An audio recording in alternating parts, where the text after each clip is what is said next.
பொழுதே தலைப்பு செய்தி தந்தாயே.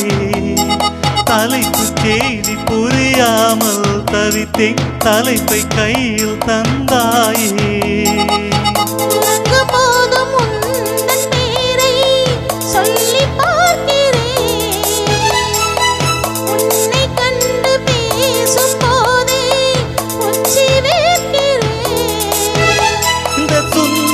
வார்த்தைகள் தந்தது யாரடி, உன்னை கேட்கிறேன்.